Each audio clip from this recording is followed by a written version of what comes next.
Hi friends, welcome to my YouTube channel. आज हम लोग चर्चा करेंगे एनटीएजीसी नेट जेआरएफ 2020 में जो एग्ज़ाम होने वाले हैं उसका इम्पोर्टेंट क्वेश्चन क्या क्या बन सकता है और इसमें हम लोग कौन सा ईयर को फॉलो करें कि एज इट इज़ तो नहीं कर सकते, लेकिन क्वेश्चन उसी प्रकार पे आएंगे जैसे मैं आप लोग को करा रहा हूँ। ठीक है, तो आज हम लोग देखेंगे शिफ्ट 1 और शिफ्ट 2 24 तारीख को जो पूछा गया था, फिर शिफ्ट 1 शिफ्ट 2 25 तारीख को पूछा गया था और शिफ्ट 1 आपका 29 तारीख को जो पूछा गया था। ये जो क्वेश्चन मैं आज आप लोगों को जो कराने वाला हूँ ये बहुत ज़्यादा इंपॉर्टेंट है 2022 के लिए। ठीक है, तो उन सभी बच्चा जो 2022 में नेट जेआरएफ का एग्ज़ाम देने वाले हैं वो किसी भी प्रकार से जो सेशन है इसको मिस ना करें। ठीक है, मेरा तो सजेशन यही रहेगा कि मेरा जो भी वीडियो अपलोडेड होता है लगभग सभी वीडियो 2022 के लिए इम्पोर्टेंट है। ठीक है, तो चलिए आगे बढ़ते हैं। राइट,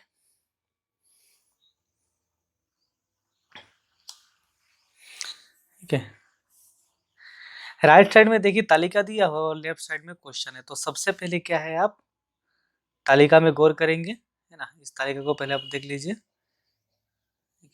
क्वेश्चन को इस प्रकार से सेट किया गया है कि इंग्लिश मीडियम और हिंदी मीडियम दोनों बच्चों के लिए विजुअल है। ठीक है, answer the question based on the data content in the table. The following table embodies the data on vegetable produce year wise in ton for a particular district, है ना। ये कह रहे हैं कि निम्नलिखित तालिका में किसी जिला विशेष में उत्पादित सब्जियों की मात्रा जो टन में है संबंधी वर्षवार आंकड़ा दिया गया है। तालिका में दिए गए आंकड़ों के आधार पर प्रश्नों के उत्तर दीजिए। कह रहे हैं कि किसी एक जिला का क्या है जो सब्जी का उत्पादित है वो टन में दिया हुआ है, और क्या है आपको क्वेश्चन लेफ्ट साइड में जो दिया हुआ है ये सबको देखे हुए करना है ना। तो तालिका में जो आंकड़ा है उसके आधार पर आपको प्रश्न का उत्तर देना है। राइट, क्वेश्चन नंबर 1 पे गौर कीजिए। क्वेश्चन नंबर 1 पे गौर कीजिए। कह रहे कि किस वर्ष में आलू का उत्पादन उसके औसत उत्पादन से कम रहा है ना। तो क्या कह रहा है आपका, कौन सा ऐसा वर्ष है जिसमें क्या है एवरेज से कम है।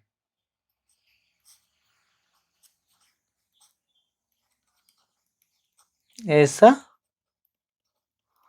कौन सा वर्ष है,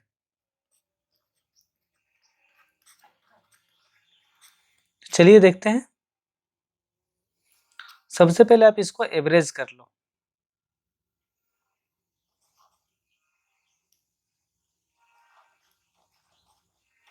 दो सौ, 500, 300, 100 प्लस 700 प्लस 800, टोटल कितना यार है, 1 2 3 4 5 6। तो इसको आप 6 से डिवाइडेड कर दो, है ना।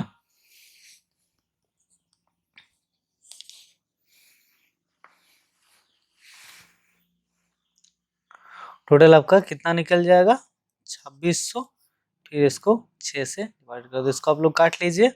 ठीक है, काटने के बाद आपका आंसर क्या बनेगा, 433.33, है ना। ये आपका आंसर है। तो ये कौन सा ईयर में से कौन सा ईयर में कम है इससे, है ना।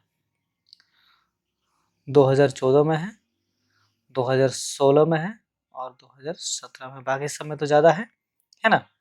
तो यहाँ पर आपका आंसर हो जाएगा, ये आंसर नहीं होगा ना, ये आपका आंसर हो जाएगा 2014, 2016 और 2017 में क्या है, एवरेज से जो उसका औसत है उससे कम है।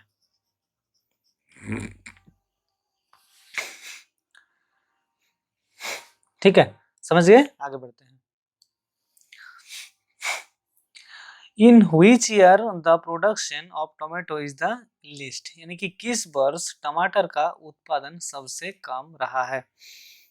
तो यहाँ पर आप डायरेक्ट देख लो ना, किसमें कम रहा सबसे ज्यादा। ठीक है,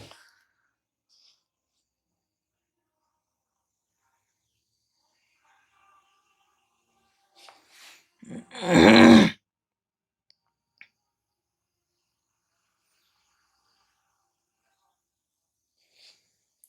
है, टमाटर, मैं आलू को देख रहा था, ये टमाटर है ना, किस वर्ष क्या है सबसे कम है। ठीक है, इसमें 50, 70, 80, 70, 90, तो 40 है, यानी कि 2016 में सबसे कम है। आंसर 2016 हो जाएगा ना, 2016 में क्या है सबसे कम है ना। ठीक है, चलिए आगे बढ़ते हैं।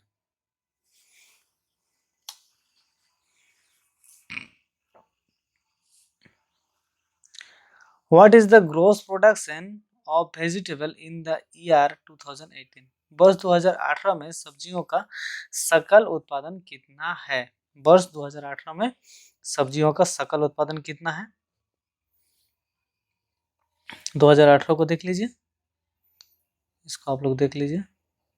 ठीक है, 700 प्लस 70 प्लस 500, तो टोटल कितना हो जाएगा? 700 प्लस 70 प्लस 500, कितना हो जाएगा? 1270, ही आपका आंसर है ना। आप लोग को क्वेश्चन को जब आप लोग देख रहे हैं और आप लोग सॉल्व कर रहे हैं तो आप लोग लग रहा है कि बहुत ज्यादा इजी है। हाँ, ये 2019 में जो आप लोग का सिलेबस चेंज हुआ है उसमें क्या है, बहुत सारा चीज को परिवर्तन किया गया और उसके आधार पर क्या है, डीआई को इजी बना दिया गया है।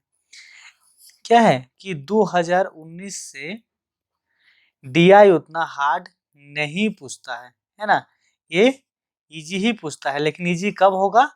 जब आप इसको ज्यादा से ज्यादा प्रैक्टिस करेंगे, है ना, प्रैक्टिस करेंगे, उसको समझेंगे।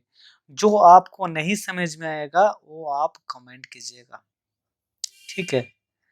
लेकिन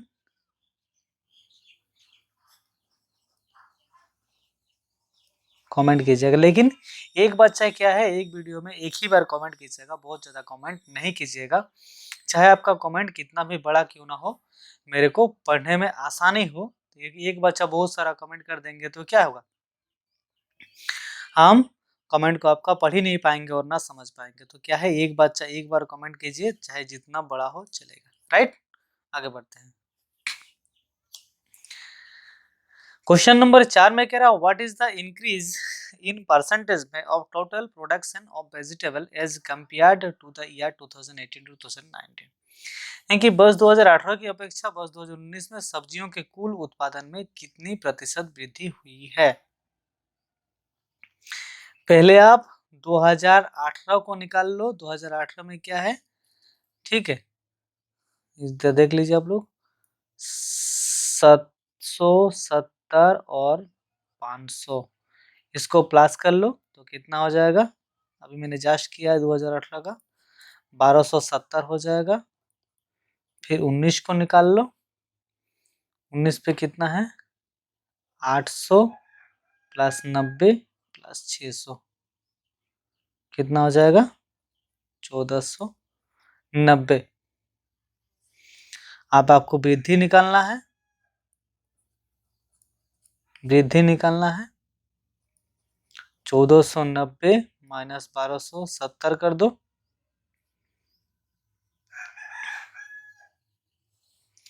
डिवाइडेड बाई 1270 कर दो, इंटू 100 कर दो, राइट।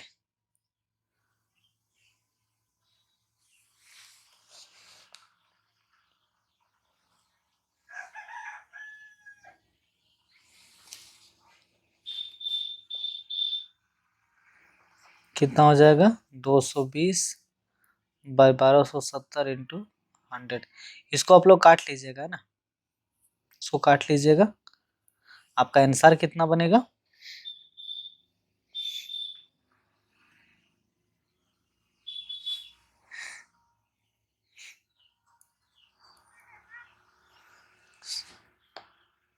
17.32% आपका आंसर बनेगा, है ना। तो वृद्धि कितना हुआ 18 से 19 में 17.32% की वृद्धि हुआ है, राइट। आगे बढ़ते हैं। In which year the productivity of vegetable is the maximum, यानी कि किस वर्ष में सब्जियों की उत्पादन सर्वाधिक है। कौन सा वर्ष में है सब्जियों का उत्पादन सबसे ज्यादा। यहाँ आप लोग ना क्या है कि आपको कुछ ना रियलाइज भी करना है, देख के आपको अंदाजा लगाना है कि किसमें ज्यादा है ना। 2014 में देख लीजिए 250, 300, 15 में देख लीजिए 500, 700, 200, 16 में है 340 और 100, 17 में भी है इस प्रकार 100, 80, 400, 18 में है 700, 70 और 90, ठीक है। तो इसको आप ऐसे देखिए, है ना, क्योंकि हर एक में आप टोटल करेंगे तो आपको टाइम बहुत ज़्यादा लग जाएगा। तो आप इसको कंपेयर कर लीजिए, सबसे ज़्यादा क्या है आलू में 2019 ज़्यादा है, टमाटो में भी आपका 19 ज़्यादा है और प्याज में भी आपका 19 ज़्यादा है ना। तो आपका क्या है सबसे ज़्यादा किस वर्ष में है सब्जी का उत्पाद, आपका 2019 में सबसे ज़्यादा है ना। समझ गए। आगे बढ़ते हैं,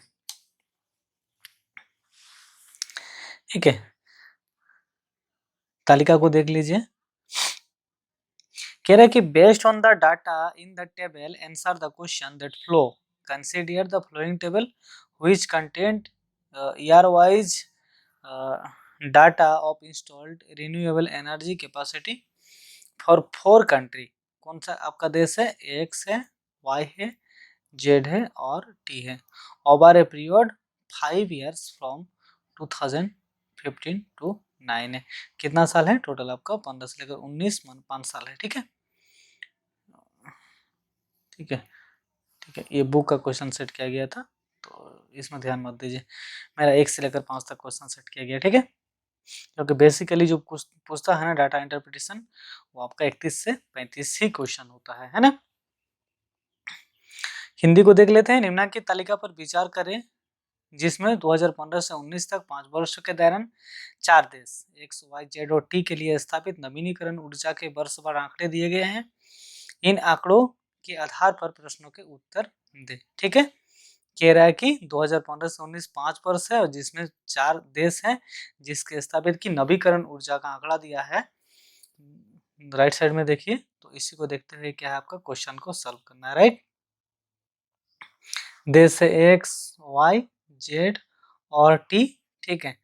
5 ठो आपका वर्ष है 2015, 16, 17, 18 और 19, ठीक है। इसका आंकड़ा दिया हुआ, चलिए आगे बढ़ते हैं।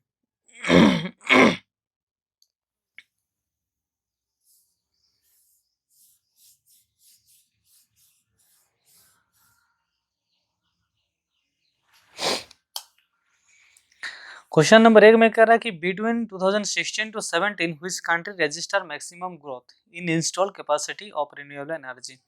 बस 2016-17 में 16-17 के बीच किस देश ने नवीकरणीय ऊर्जा की स्थापित क्षमता में अधिकतम वृद्धि की है, ठीक है।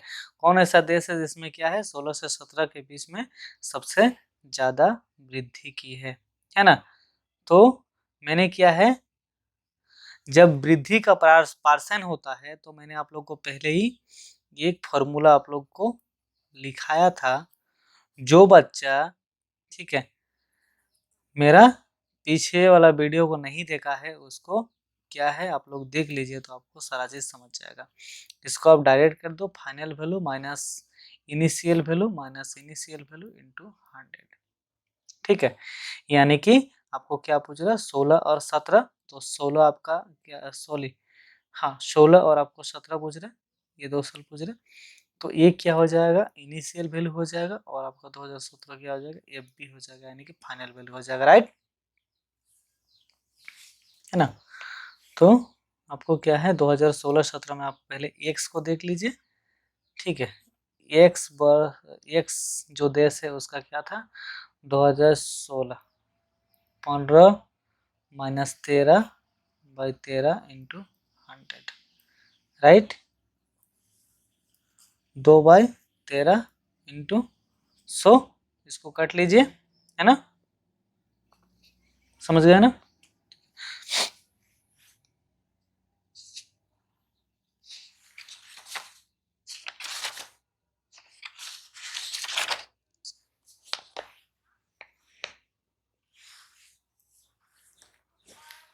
ठीक है, इस तरह से क्या है आप लोग को y का भी करना है।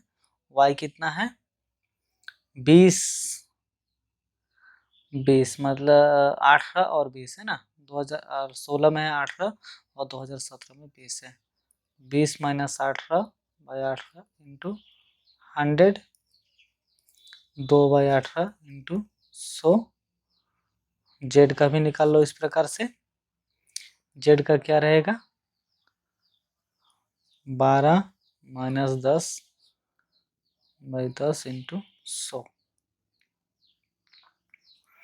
2/10 इंटू 100। अब लोग टी का भी निकाल लो, टी का कितना है 17 में है 15 और 13 में है और 16 में है 13, इसको कर लो 15 माइनस 13/13 इंटू 100, तो हो जाएगा आपका 2/13 इंटू 100, राइट। इसको आप लोग काट लीजिएगा, है ना, सब आप लोग काट लीजिएगा, मैं आपको डायरेक्ट आंसर पुट कर दे रहा हूँ, जो परसेंट है वो पुट कर दो, राइट। 15.38% निकल जाएगा इसका। y के लिए आपका 11.11% निकल जाएगा। z के लिए आपका 20% निकल जाएगा। और आपका t के लिए कितना प्रतिशत निकल जाएगा 15.38, ठीक है। तो सबसे ज्यादा आपका 16-17 के बीच में किस देश ने नवीकरणीय ऊर्जा की स्थापित क्षमता में सर्वाधिक वृद्धि दर्ज की है, किसने आपका सर्वाधिक वृद्धि दर्ज की है, जेड ने, है ना। तो आंसर क्या हो जाएगा जेड, राइट।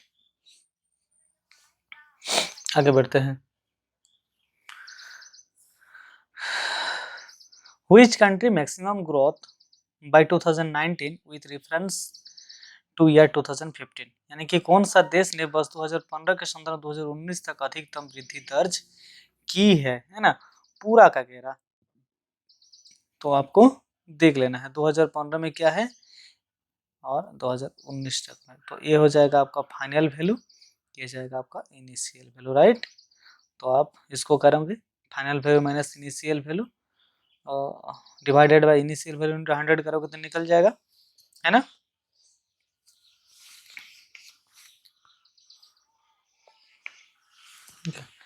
इसको आप कर लो,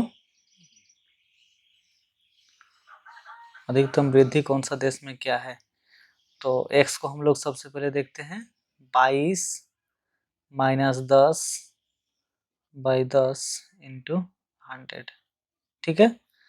तो इधर कितना निकल जाएगा 12/10 इंटू 100, है ना, जीरो से काट दोगे कितना निकल जाएगा 120%, क्योंकि आपको परसेंट में पूछा गया है ना। आप इस तरह से y का भी निकाल लीजिए,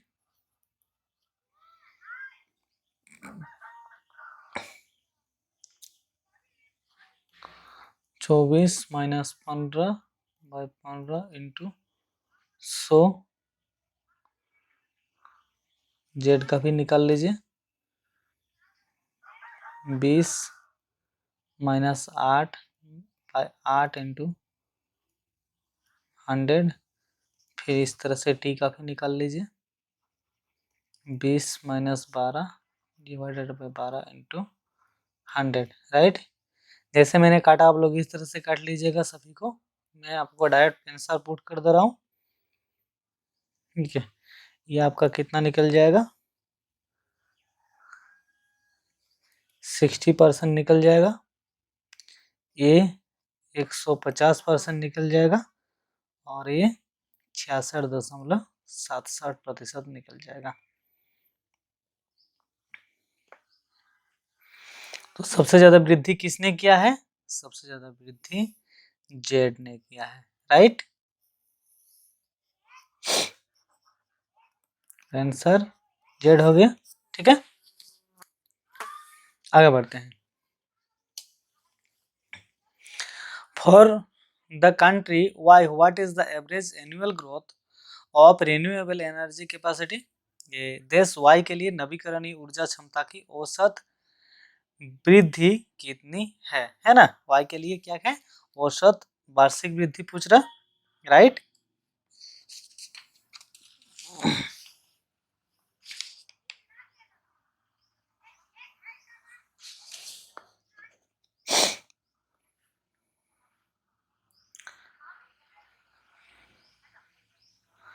वार्षिक वृद्धि क्या है ना, जो आपको परसेंटेज में कह रहा है। तो 2015 से तो शुरू हुआ है, हम लोग 2015 से 16 को देख लेते हैं।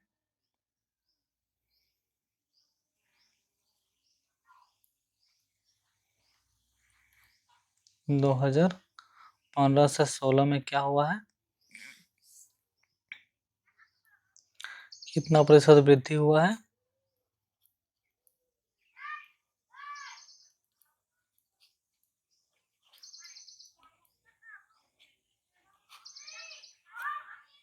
चार से काट दो, ठीक है।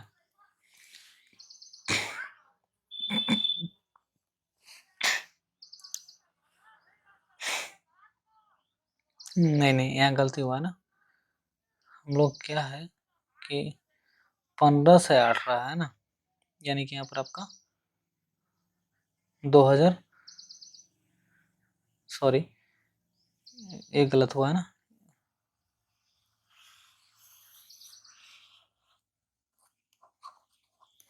2015 से आपका 2016 को देख लीजिए। 2015 में कितना था आपका? 15 है, और 2016 में कितना है? 18 है, ठीक है। इसका वृद्धि निकाल लीजिए।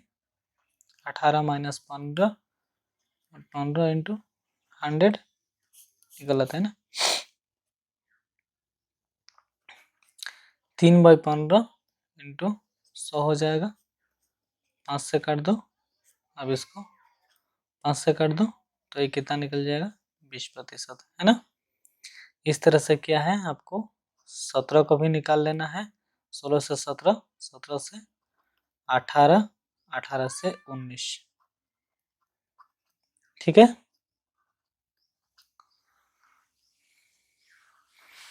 16 से 17 को भी देख लीजिए। 20 माइनस 18/18 इंटू 100, यानी कि 2/18 इंटू 100, यही होगा ना, ठीक है। तो इसको काटोगे तो कितना निकल जाएगा आपका? 11.11% है ना। फिर आप 18 को देख लीजिए। 18 में कितना हो जाएगा? 17 से 18 ना, 15 माइनस 12/12 इंटू 100, 3/12 इंटू 100, इसको काट दो, 4 से कटेगा, ये 25% हो गया, है ना। कहाँ? 17 से 18 हम लोग y का निकाल रहे ना, किसका निकल रहे नहीं पता, इसका निकले तो ये हो जाएगा, तो 20 और 20 है।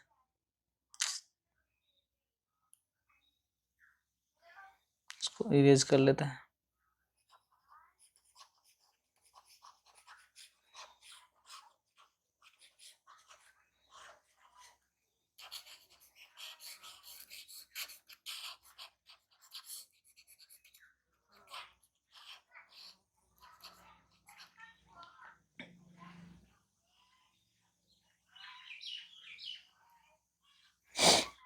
दो 2018 में, मतलब 17 से 18 में क्या है? 20 और 20 है, यानी कि आपका 0 हो जाएगा, 20 माइनस 20 करोगे तो कितना आ जाएगा 0, यानी कि पूरा का पूरा 0% निकल जाएगा, राइट। अब 18 से 19 का देख लीजिए y में कितना है, 24 माइनस 20 बाई 20 इंटू 100, यानी कि 4/20 इंटू 100, ठीक है।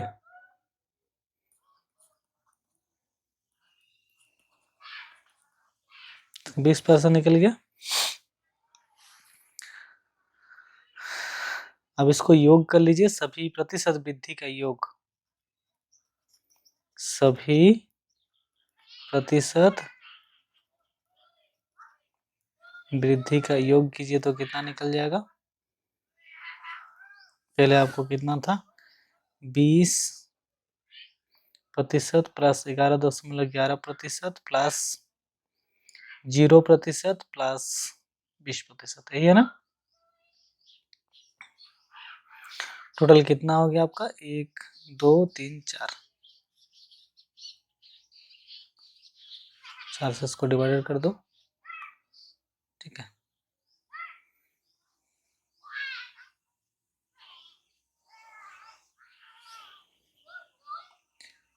ये 51.11% निकल जाएगा।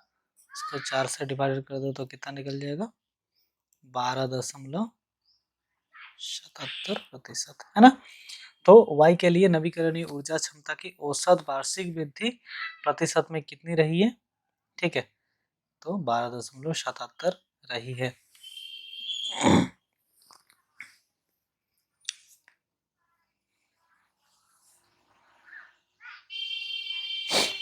औसत वार्षिक वृद्धि कितना है, 12.77, समझ गए।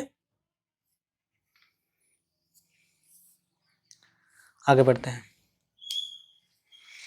इन any given year compared to the previous year which country register maximum growth, पूर्ववर्ती वर्ष की तुलना में किसी दिए गए वर्ष में किसने अधिकतम वृद्धि दर्ज किया है, कि पूर्ववर्ती वर्ष की तुलना में किस देश में अधिकतम वृद्धि दर्ज किया है, कौन ऐसा देश है जिसमें क्या है, सबसे ज्यादा वृद्धि किया है। तो ये क्या है, इस क्वेश्चन को क्या है, घुमा दिया है, ये क्वेश्चन को घुमा दिया है ना। आपको देखना है कि 15 से लेकर 19 तक, 2015 से लेकर 19 तक कौन सा देश ने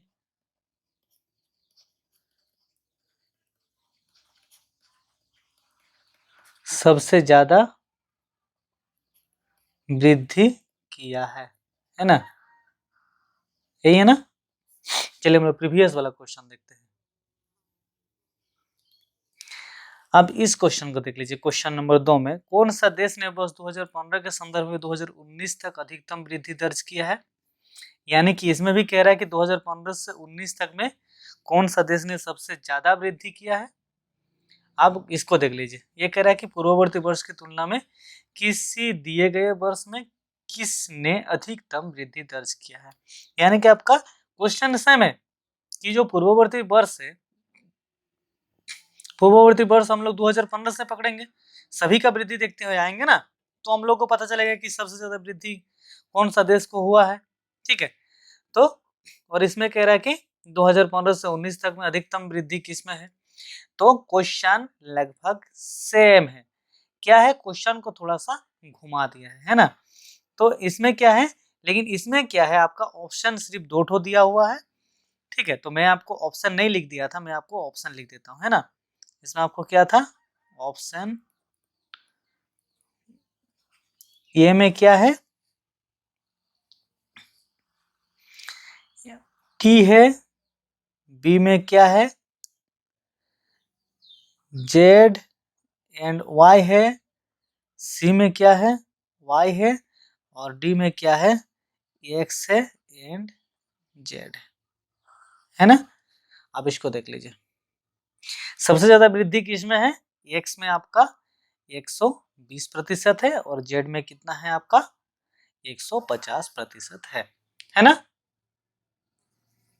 तो आपका ऑप्शन नंबर डी सब हो जाएगा सही, क्योंकि एक्स में क्या है 120% का वृद्धि हुआ है और जेड में कितना 150% का वृद्धि हुआ है ना। क्वेश्चन सिर्फ घुमा दिया है, समझे। चलिए आगे बढ़ते हैं।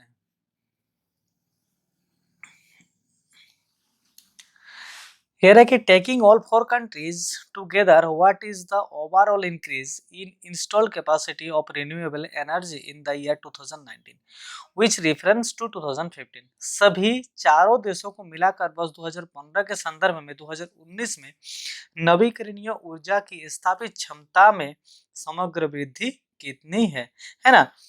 जो चार देश है, क्या है आपका, एक्स है, वाई है, जेड है और टी है।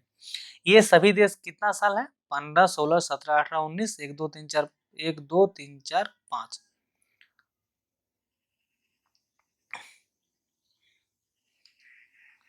ठीक है, तो कह रहा है कि 15 से 19 तक इन जो देश दिया हुआ है एक्स वाई जेड और टी, और 15 से 19 तक जो साल दिया है, सबसे ज्यादा वृद्धि किसमें किया है ना। चलिए देखते हैं।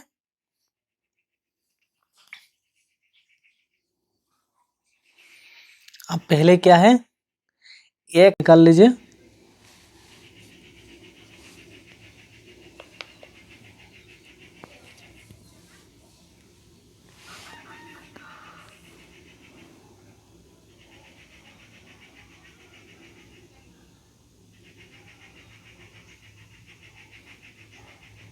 ठीक है, यानी कि सभी चारों देशों को मिलाकर वर्ष 2015 के संदर्भ में वर्ष 2019 में नवीकरणीय ऊर्जा की स्थापित क्षमता में समग्र वृद्धि कितनी है ना। सभी चारों देशों को मिला लीजिए, है ना, x plus y plus z plus t. ठीक है, तो कौन सा ईयर में सबसे ज़्यादा वृद्धि आपको निकालना है, 2015 में भी यही रहेगा, 2016 में भी, 17 में भी, 18 में भी और 19 में भी। तो आपको देखना है कि कौन सा साल में सबसे ज़्यादा वृद्धि हुआ है, राइट। 2015 को आप सबसे पहले देख लीजिए। 2015 में कितना है आपका, 10 प्लस 15 प्लस 8 प्लस 12, टोटल करेंगे तो कितना निकलेगा 45। ठीक है, आपको बीच वाला करने की ज़रूरत नहीं, क्योंकि आप 15 से 19 तक का वृद्धि देख रहे हैं। जब वृद्धि की बात है तो सभी में वृद्धि होते आया, 15 में भी, 15 से 16 में भी वृद्धि हुआ है, 16 से 17 में भी, 17 से 18 में भी, 18 से 19 में भी। ठीक है, आपको तो हानि नहीं पूछा है, इसीलिए जब आपको वृद्धि की बात कर रहा 15 से 19 तक, तो आप डायरेक्ट आप 15 यानी कि फर्स्ट वाला और लास्ट वाला देख लीजिए। ठीक है, तो 2019 का वृद्धि देख लीजिए, 22 प्लस 24 प्लस 20 प्लस 20। ठीक है, तो आपका टोटल कितना निकल जाएगा, इसका 86 निकल जाएगा, है ना। अब आपको क्या है, वृद्धि देख लेना है कि वृद्धि कितना हुआ है 15 से 19 तक में।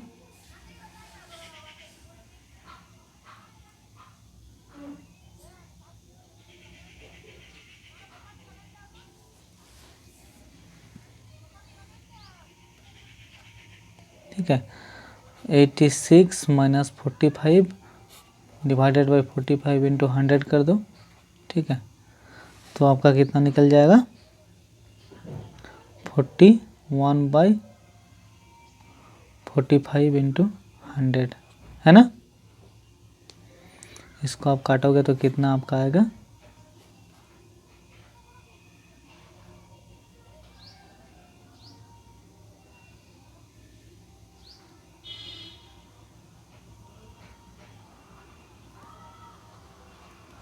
%91.11 आएगा। ठीक है, आपको क्वेश्चन में पूछा था कि सभी चारों देशों को मिलाकर वर्ष 2015 के संदर्भ में 19 में नवीकरणीय ऊर्जा की स्थापित क्षमता में समग्र वृद्धि कितनी है, यानी कि 15 से 19 तक में आपका सबसे ज़्यादा मतलब कितना वृद्धि हुआ है 15 से 19 तक में।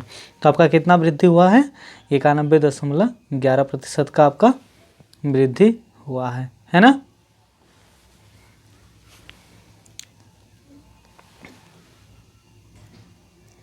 ठीक है, आगे बढ़ते हैं। ठीक है, तालिका में गौर कीजिए। कह रहा है कि नीचे दी गई सारणी का अवलोकन करें और दिए गए वर्षों में संस्था के व्ययों को प्रति वर्ष के आधार पर प्रश्नों के उत्तर दे, है ना। तो क्या कह रहा कि आपका जो तालिका दिया हुआ है, इस तालिका में क्या है, वर्ष का अवलोकन कीजिए और क्या है वो लाख में है, और आपका जो व्यय हुआ है उसमें प्रति वर्ष के आधार पर जो आपका तालिका दिया हुआ है उसका उत्तर दीजिए, राइट।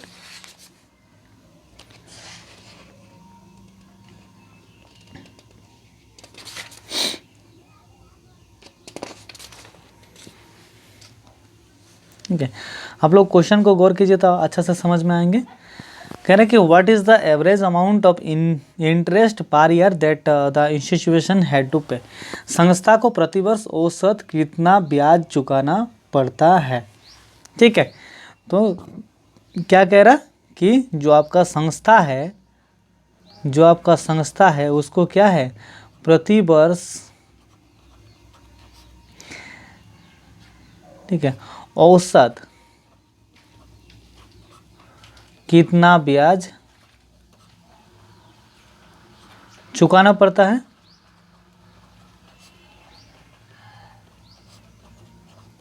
ठीक है, तो आप क्या कीजिए करेंगे, ये आपका ऋणों पर व्यय यानी कि ये आपका ब्याज हो जाएगा। ठीक है, तो इसको आप एवरेज कर दोगे तो निकल जाएगा, राइट, क्योंकि इसका 2015 में कितना था, ऋणों पर खर्चा 23.4, फिर आपका 32.5, इस तरह से है। तो आप इसको निकाल लीजिए, 23.4, 32.5, 41.6, 36.4 प्लस 49.4। ठीक है, 1 2 3 4 5, 1 2 3 4 5 साल है ना। इसको आप टोटल कर लीजिए। ठीक है, इसको टोटल करेंगे तो आपका कितना आएगा, 183.3, फिर इसको 5 से आप डिवाइडेड करोगे। ठीक है, इसको आप काट लीजिएगा, है ना, क्योंकि हम अगर इतना करेंगे तो बहुत ज़्यादा टाइम लग जाएगा, इसीलिए क्या है मैं कुछ इसको शॉर्ट करने का भी कोशिश कर रहा हूँ, राइट। तो आप लोग खुद समझदार है, एजुकेटेड है, आप लोग नेट का बच्चा है, आप लोग इतना तो कर सकते हैं, राइट। तो इसका क्या है 36.66 निकल जाएगा। तो संस्था ने किया है 36.66 औसत ब्याज प्रति वर्ष चुकाता है ना, समझ गए। आगे बढ़ते हैं, है ना। The total amount of bonus paid by the institution during the given period is approximately what percent is the total amount of salary paid during this period. Hindi को भी देख लेते हैं, है ना। उल्लेखित अवधि में संस्था ने बोनस की जो कुल राशि प्रदान की है वह उस अवधि में प्रदान कुल वेतन की राशि का लगभग कितना प्रतिशत है। ठीक है, बोनस लगभग कितना प्रतिशत है सैलरी का, वो आपको निकालना है ना। तो आपको वेतन का कितना प्रतिशत बोनस है ना। तो सबसे पहले क्या कीजिए, आप वेतन को ऐड कर लीजिए, फिर आप बोनस को ऐड कर लीजिए। ठीक है, तो आपका कर्मचारी के वेतन क्या है, इसको ऐड कर लीजिए। तो इसको ऐड करेंगे तो आपका कितना आ जाएगा वेतन। ठीक है, आपका क्या है,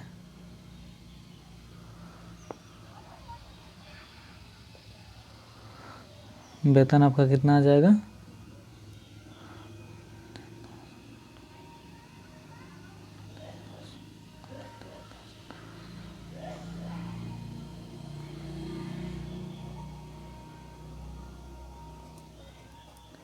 ये आपका 1710 निकल जाएगा, और आपका बोनस कितना निकल जाएगा,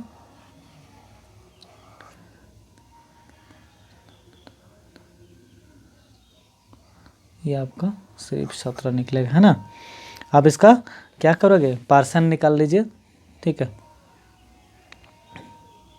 ये उल्लेखित अवधि में संस्था ने बोनस की जो कुल राशि प्रदान की है उस अवधि में प्रदान कुल वेतन की राशि का लगभग कितना प्रतिशत है ना। तो आपका वेतन हो गया 1710 और आपका बोनस हो गया 17। कितना परसेंट है, 17/1710 कह रहा है, इसीलिए आपका इंटू 100 हो जाएगा। ठीक है, अब इसको काट लीजिएगा आप लोग। ठीक है, काटने के बाद आपको कितना प्रतिशत मिलेगा, ठीक है, कितना प्रतिशत मिलेगा आपको, सिर्फ और सिर्फ है ना 0.99%, यानी कि आप समझ सकते हैं कि ये 1% के आसपास होगा, है ना।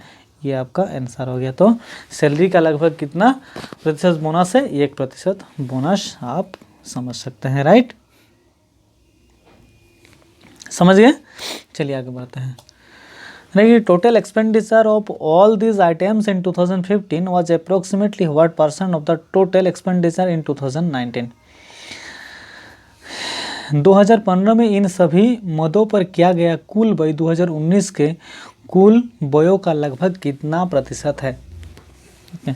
सबसे पहले आप क्या कीजिए, 2015 को ऐड कर लीजिए, सभी उसका जो खर्चा था 288 सैलरी, वेतन था 98, बोनस था 3, ऋणों पर ब्याज था यानी कि व्यय था 23.4 और कर कितना था 83।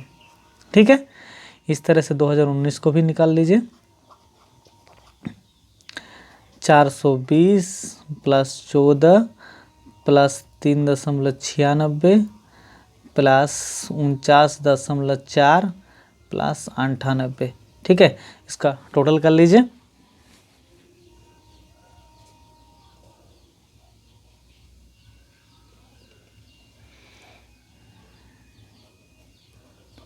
$495.4 आ जाएगा।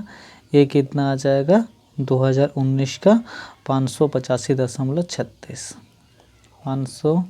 585.36। ठीक है, अब आपको क्या है कि 2015 के इन सभी मदों पर क्या क्या कुल व्यय 2019 के व्ययों का लगभग कितना प्रतिशत है ना। तो 2015 का कह रहा है कि 2015 में जो आपका सभी में खर्चा हुआ था वो 2019 का लगभग जो खर्चा हो तो उसका कितना प्रतिशत था, है ना। तो आप क्या करेंगे अब, ठीक है, आप इसका प्रतिशत निकाल लीजिए, अभिष्ट प्रतिशत जिसको बोलते हैं।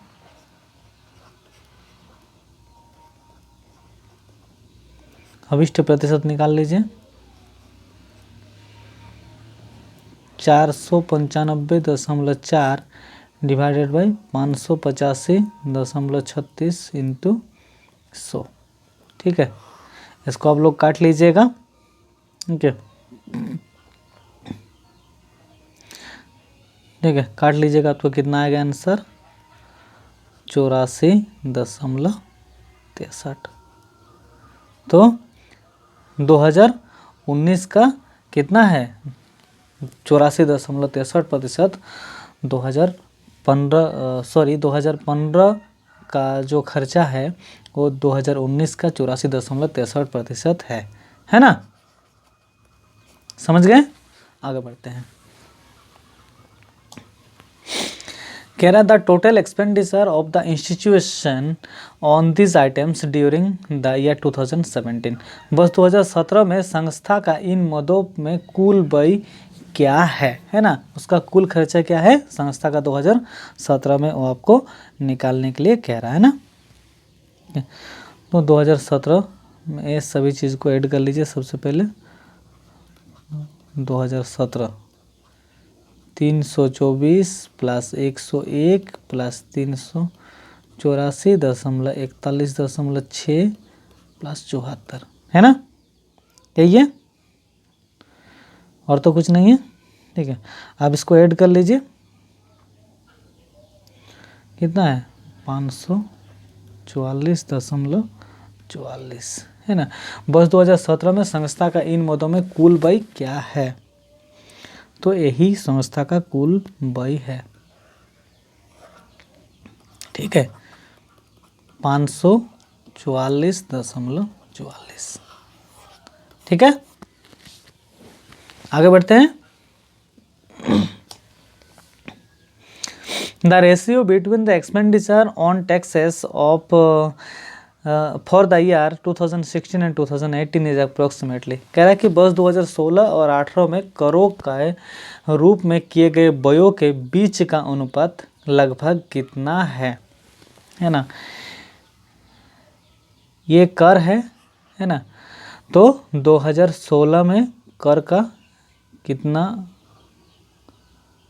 व्यय हुआ है 108 और 2018 में कितना हुआ है 98। ठीक है, तो वर्ष 2016 और 18 में करों के रूप में किए गए व्ययों का बीच का अनुपात लगभग कितना है ना। तो आप देख लीजिए 2016 में कितना था 108 और 2019 में क्या है, ठीक है 88। तो इसका आपको क्या है अनुपात निकालना है।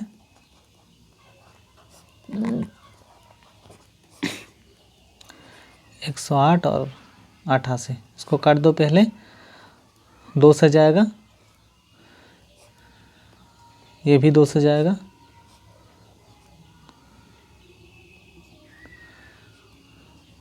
ठीक है। तो कितना हो गया 27:22। ठीक है, यही आपका आंसर हुआ। राइट, समझ गए। 2016 और 2018 में करों का अनुपात पूछ रहा है ना, करों में जो खर्चा हुआ है उसका अनुपात, तो कितना निकल गया 27.22 निकल गया। राइट,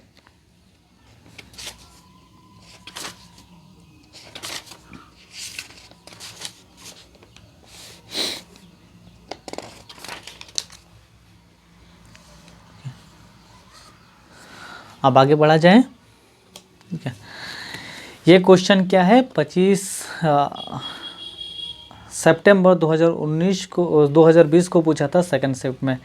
क्या कह रहा है, निम्नलिखित तालिका प्रत्येक विषय के कुल अंकों के कोष्ठक में और परीक्षा में 6 विभिन्न विषयों में सप्त छात्रों द्वारा प्राप्त किए गए अंकों का प्रतिशत दर्शाती है। ठीक है, जिसमें क्या है आपका कंप्यूटर विज्ञान यानी कि कंप्यूटर साइंस, रसायन शास्त्र यानी कि केमिस्ट्री, भौतिक यानी कि फिजिक्स, भूगोल यानी कि जियोग्राफी, इतिहास हिस्ट्री और गणित यानी कि मैथमेटिक्स, है ना। जिसमें क्या है कुल अंक क्या है 150 कंप्यूटर में, रसायन शास्त्र में 130 और भौतिकी में 120, भूगोल में 100, इतिहास में 50 और गणित में 40। ठीक है, और ये सभी किस में है सब परसेंट में दिया हुआ है। सब क्या है परसेंट पे दिया हुआ है, कितना कितना परसेंट बच्चे को मिले हैं। राइट, सब परसेंट पे दिया हुआ है ना, सब परसेंट पे दिया हुआ है ना। देखिए अंकों का प्रतिशत दर्शाती है, लिखा हुआ है में 6 विभिन्न विषयों में सप्त छात्रों द्वारा किए गए अंकों का प्रतिशत दर्शाती है ना। जिसका अंकों का जो प्रतिशत है ये सारा दर्शाया गया है ना। और सभी 7 विद्यार्थियों द्वारा भौतिकी में प्राप्त किए गए औसत अंक क्या है। ठीक है, भौतिकी यानी कि फिजिक्स में क्या है सभी 7 विद्यार्थियों द्वारा भौतिकी में प्राप्त किए गए औसत अंक क्या है। ठीक है, औसत अंक क्या है भौतिकी में, तो इसको हम लोग ऐड कर लेते हैं 90 + 80 + 70 + 80 + 85 + 65 + 50 है ना। ठीक है, उसका औसत अंक पूछ रहा। राइट,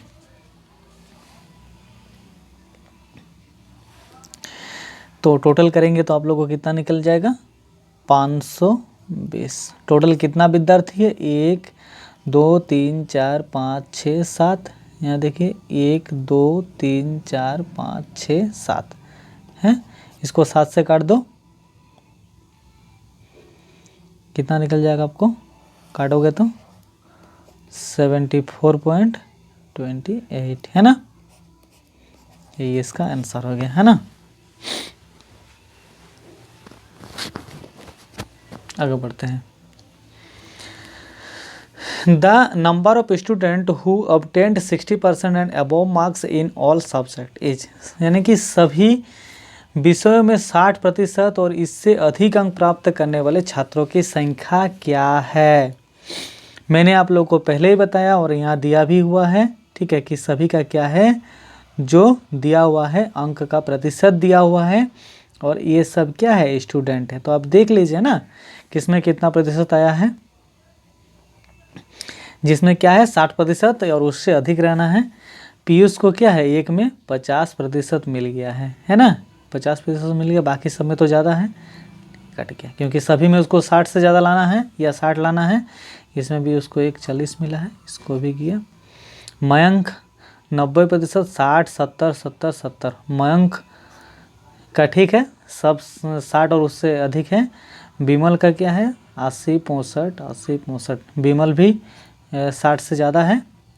विकास का देख लीजिए, ठीक है, विकास को क्या है, सब सही है, लेकिन इतिहास में उसको क्या है 50% मिल गया है, इसलिए क्या है विकास को काट दो, विकास भी एलिजिबल नहीं है। बोरुन, इसको भी एक में 40% मिला है, इसीलिए बोरुन भी नहीं हो सकता। आशीष को भी एक में 35 और एक में 50% मिला है, इसीलिए आशीष भी नहीं। तो यहाँ पर टोटल कितना विद्यार्थी हुआ, मयंक और विमल ही, ठीक है, इसके लिए एलिजिबल है। तो टोटल कितना है, मयंक एंड विमल, तो टोटल 2 स्टूडेंट है ना, यही आंसर है, राइट। आगे बढ़ते हैं कि मयंक का सभी 6 विषयों का कुल प्राप्तांक क्या है, ठीक है, कुल प्राप्तांक पूछ रहा है। इंग्लिश में देख लीजिए, what are the aggregate of marks obtain by Mayank in the all 6 subject, ठीक है, मयंक का आपको मार्क्स निकालना है, ठीक है। तो मयंक 150 में से उसको 90 मिला है, 90% मिला है, 90, टोटल मार्क्स कितना है 150, है ना, यही है, ठीक है। फिर इसको प्लस कर लीजिए, मयंक फिर उसको मिला है 60%, 130 में से, फिर 70,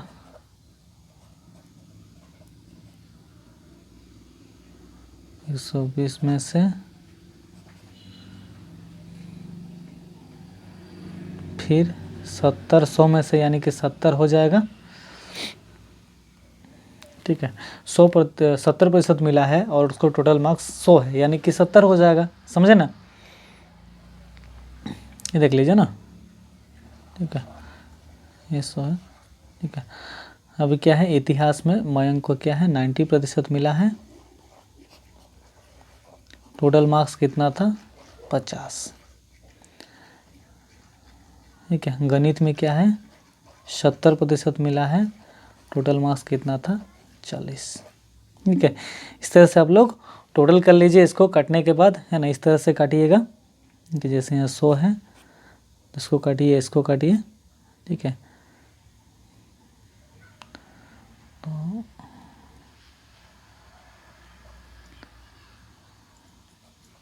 ठीक है, 135 निकल गया, इस तरह से इसका भी देख लीजिए, ठीक है, ठीक है, मैं ही कर रहा हूँ, ठीक है। आप लोग ये सब काटिएगा, है ना, ये सब काटिएगा, ये सब आप लोग को आना चाहिए, क्योंकि आप लोग अब क्या है बच्चा नहीं है, आप लोग प्रोफेसर लेवल का तैयारी कर रहे हैं ना।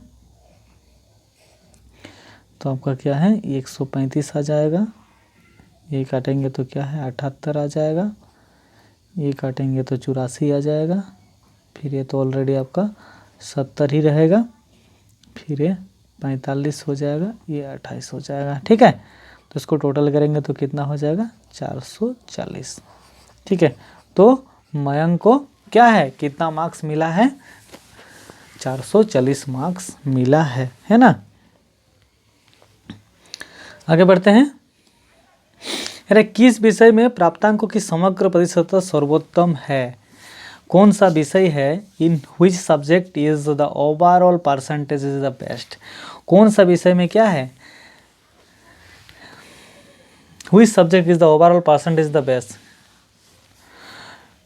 कौन सा विषय है कि क्या है सबसे, मतलब सबसे ज़्यादा है ना, ओवरऑल परसेंटेज उसका सबसे ज़्यादा है। ठीक है, तो आप कंपेयर कर लीजिए ना, प्रतिशत ऑलरेडी दिया हुआ है इसको 90, मतलब पीयूष को सभी सब्जेक्ट में अच्छा मिला है, 90 मिला है, गौरव को 100 मिला है, मयंक को ठीक है 90 मिला है, विमल को 80 मिला है। ठीक है, इस तरह से देखेंगे ना तो सबसे ज़्यादा क्या है, कंप्यूटर साइंस है।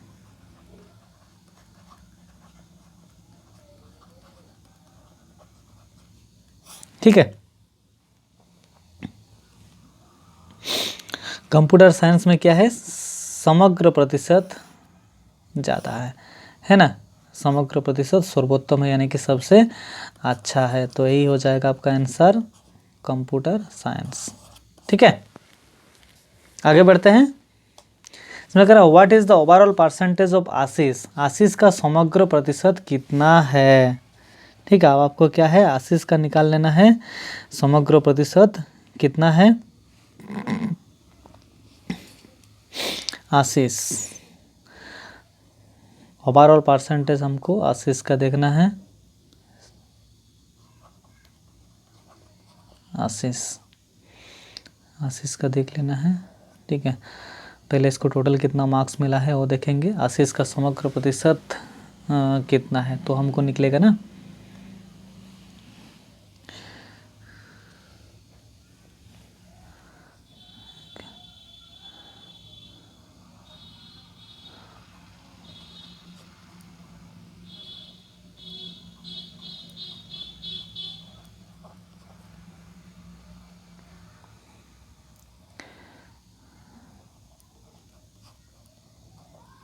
ठीक है, कितना में से उसको 35% मिला है 100 में से, और टोटल कितना मार्क्स है 130। ठीक है, इस तरह से 50/100 इंटू क्या है 120, 77/100 इंटू क्या है 100, यानी कि ये 77 ही रहेगा। फिर उसको क्या है 80/100, कितना मार्क्स है टोटल 50। फिर कर लीजिए टोटल 80/100 इंटू 40 है ना, इसको आप लोग काट लीजिएगा। ठीक है, ठीक है, काटिएगा तो आपको कितना मिलेगा,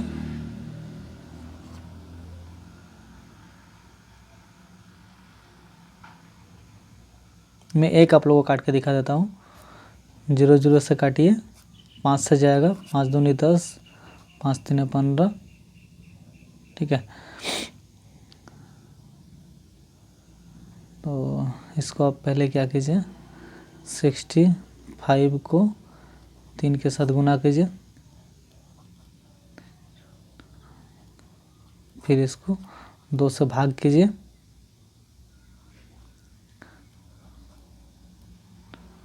97.5 आ गया है ना।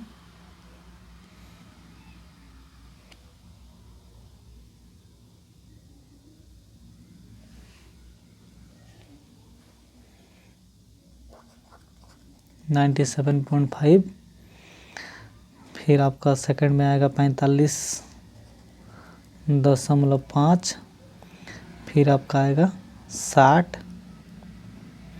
फिर आपका आएगा 77, फिर आपका आएगा 40, फिर आपका आएगा 32। ठीक है, टोटल करेंगे तो कितना हो जाएगा आपका 352 है ना। अब आप क्वेश्चन को समझिए, क्वेश्चन में कह रहा है कि आशीष का समग्र प्रतिशत कितना है, what is the overall percentage of Ashish. ठीक है, तो जब उसको समग्र प्रतिशत कह रहा है, ओवरऑल परसेंटेज पूछ रहा, ठीक है, तो क्या है उसको पहले क्या है ये सब भी देख लेना है कि कितना मार्क्स का टोटल उनका सब्जेक्ट था। ठीक है, तो टोटल उसका मार्क्स का सब्जेक्ट देख लीजिए,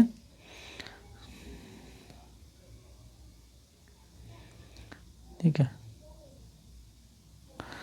तो कुल प्राप्तांक जिसको बोलते हैं, कुल प्राप्तांक कितना है?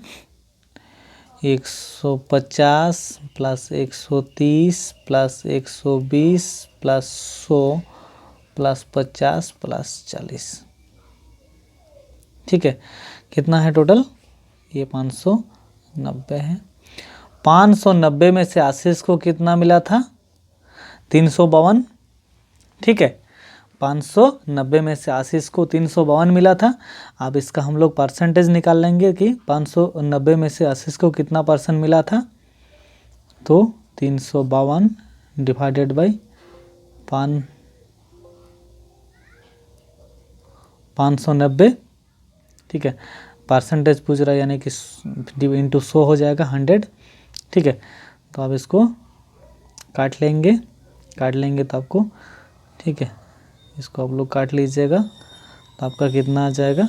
59.66। ठीक है, तो आशीष को क्या है, ओवरऑल परसेंटेज कितना मिला था? 59.66 मिला था। ठीक है, यही आपका आंसर हो गया। ठीक है, समझ गए? चलिए आगे बढ़ते हैं।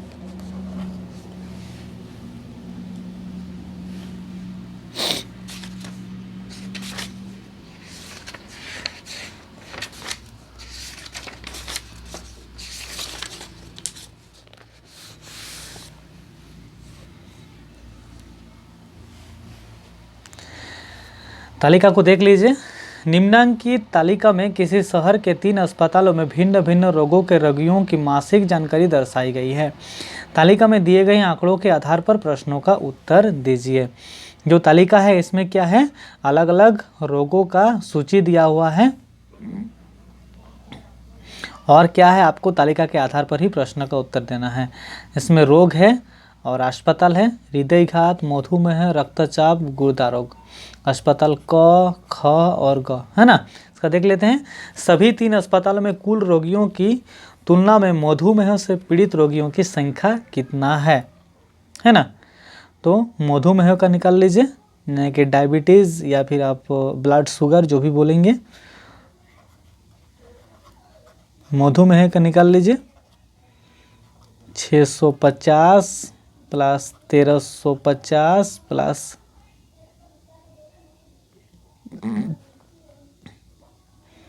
1950 है ना।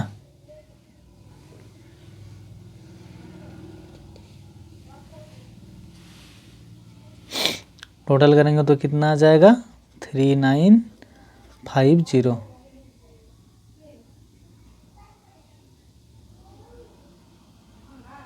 ठीक है,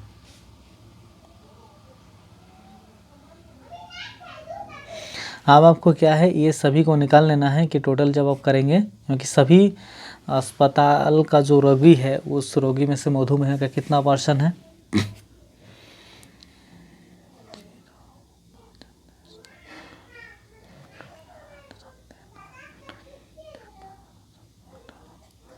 ठीक है, 880 3410 फिर ये हो जाएगा 5040।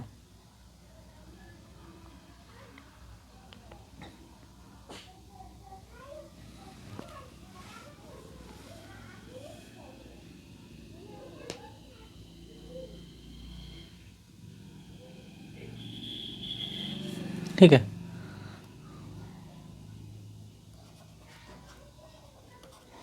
कुल रोगी कितना हो जाएगा? कुल रोगी हो जाएगा, आप इसको ऐड कर लीजिएगा है ना। ऐड करने के हमको कितना मिल जाएगा? 10,033, 10,330 सॉरी। इसको ऐड कर लीजिएगा तो हो जाएगा आपका 10,330। ठीक है, अब आपको मधुमेह का परसेंटेज पूछ रहा है तो इसको निकाल लीजिए। अभिष्ट प्रतिशत 3950 डिवाइडेड बाई 10,330 तो 100 कर दीजिए। ठीक है, इसको आप लोग काट लीजिएगा। राइट, कितना आ जाएगा 38.24%। तो मधुमेह का कितना है 38.24% मधुमेह रोगी है सभी अस्पताल के रोगियों में से, राइट। आगे बढ़ा जाए।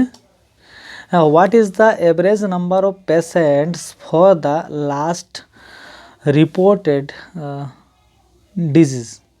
सबसे कम सूचित रोगों के रोगियों की औसत संख्या कितनी है, ठीक है।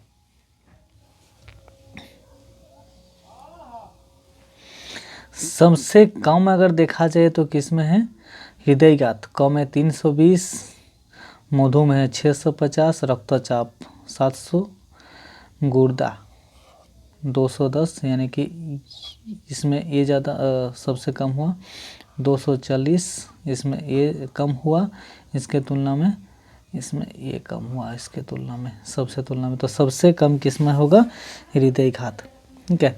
अब क्या है आप लोग को हृदयघात को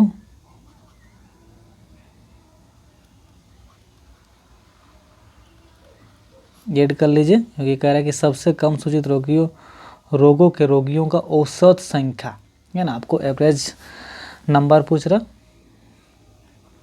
इसीलिए आपको सबको ऐड कर लेना है 240 प्लस 360, ठीक है, समझ गए।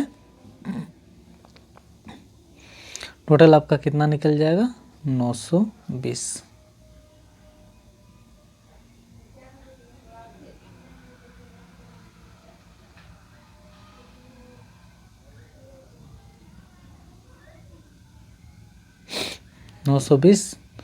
ठीक है। टोटल आपका कितना अस्पताल है 3, तो 920 को आप 3 से काट दो,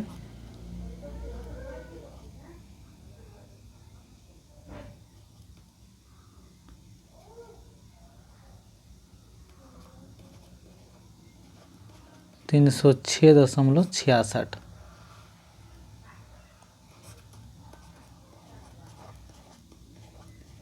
ठीक है।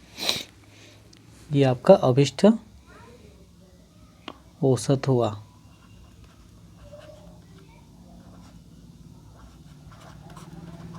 अभिष्ट औसत, ठीक है।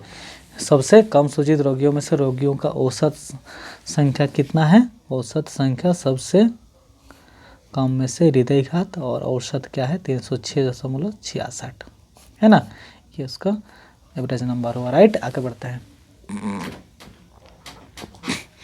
औसत अस्पताल की तुलना में अस्पताल क की तुलना में अस्पताल ग में हृदयघात के रोगियों की प्रतिशत वृद्धि कितनी है, ठीक है। क्या कह रहा, अस्पताल क की तुलना में अस्पताल ग में हृदयघात के रोगियों की प्रतिशत वृद्धि क्या है, ठीक है। तो आप क का देख लीजिए और फिर क का देख लीजिए। क में कितना है 320 प्लस 650 प्लस 700 प्लस 210। ग को देख लीजिए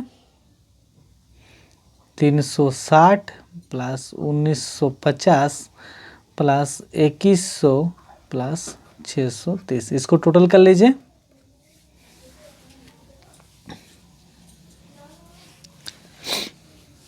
इसको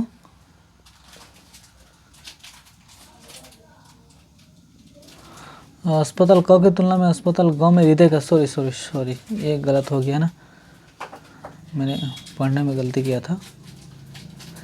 अस्पताल क की तुलना में अस्पताल ग में सिर्फ पूछ रहा है हृदयघात रोगी, सभी रोगी नहीं पूछ रहा है ना, सिर्फ और सिर्फ क्या है हृदयघात।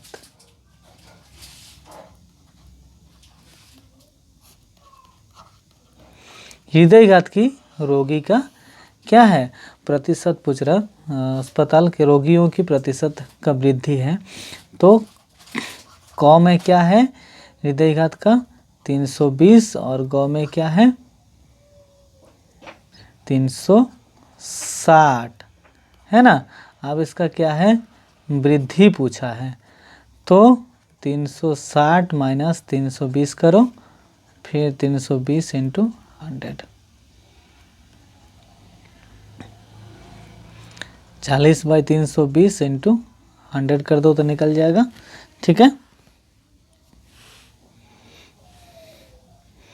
इसको काट ही लो तो बेहतर रहेगा। 8 से काटो,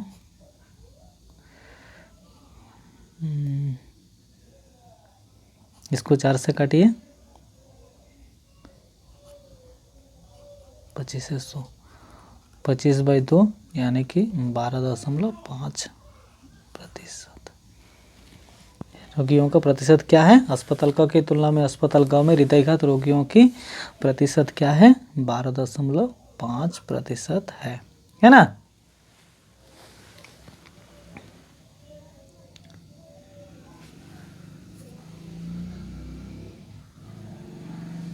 ठीक है, तो कितना वृद्धि हुआ है क के तुलना में ग में? तो वृद्धि हुआ है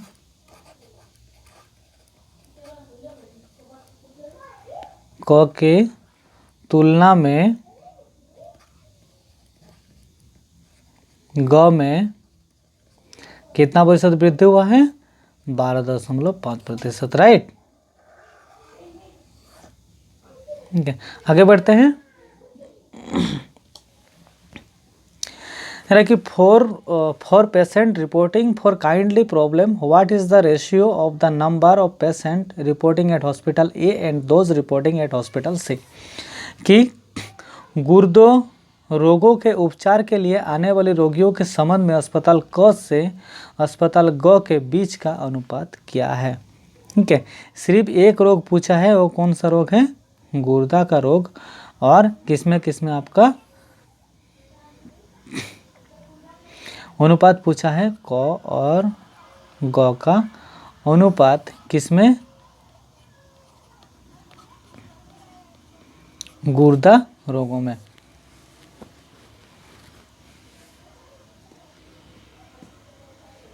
ठीक है,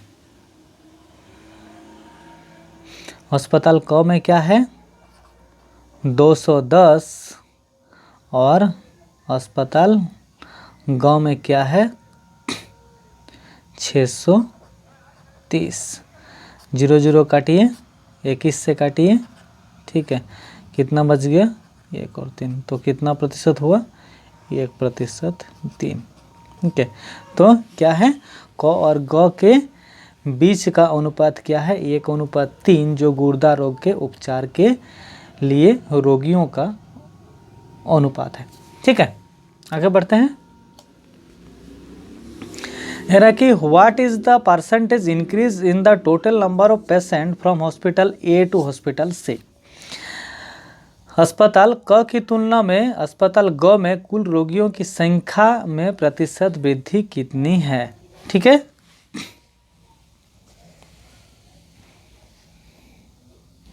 अस्पताल क की तुलना में अस्पताल ग में कुल रोगियों की संख्या में प्रतिशत वृद्धि क्या है? पहले आपको क का निकालना है। 320 प्लस 650 प्लस 700 प्लस 210, टोटल करेंगे तो आपका कितना निकल जाएगा? टोटल करेंगे तो आपका निकल जाएगा 5040। राइट। अब आप ग का निकाल लीजिए, ग का निकाल लीजिए तो आपका कितना आ जाएगा, है ना। अब आप ग का भी निकाल लीजिए। 360 प्लस 1950 प्लस 2100 प्लस 630। ठीक है, तो इसका आप टोटल करेंगे तो आपका कितना निकल जाएगा? ठीक है, 5000, एक मिनट, ये आपका 1880 होगा ना, मैंने डायरेक्ट आंसर पुट कर दिया। 5040 से हो जाएगा आपका 1880, है ना। तो क का कितना हो जाएगा? 320, 650, 700 प्लस 21, 210, इस तरह से टोटल हो जाएगा 1880। अब ग का देख लीजिए, 360 प्लस 1950 प्लस 2100 प्लस 360, टोटल करेंगे तो कितना हो जाएगा? 5040। ठीक है, अब क्या है, आपको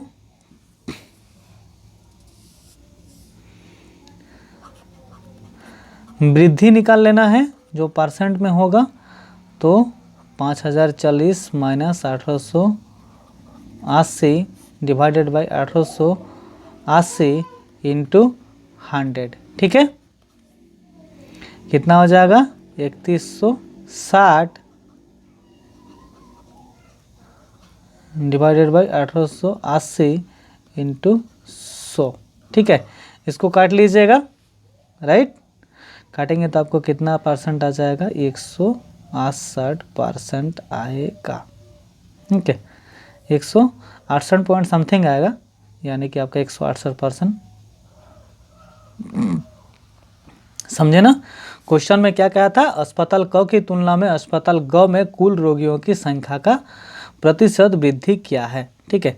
तो क से ग का क्या है, कुल रोगियों का वृद्धि आपको पूछा था, तो कितना प्रतिशत वृद्धि है क के तुलना में ग में, तो 168% वृद्धि है ना। ये आपका आंसर हो जाएगा, राइट, है ना। चलिए आज के लिए इतना ही, थैंक यू, ठीक है। आप लोग वीडियो को ज़्यादा से ज़्यादा शेयर कीजिए, चैनल को लाइक कीजिए, शेयर कीजिए एंड सब्सक्राइब करना ना भूलें, ठीक है। फिर हम लोग अगले वीडियो में मिलेंगे एक नया टॉपिक के साथ, तब तक के लिए धन्यवाद।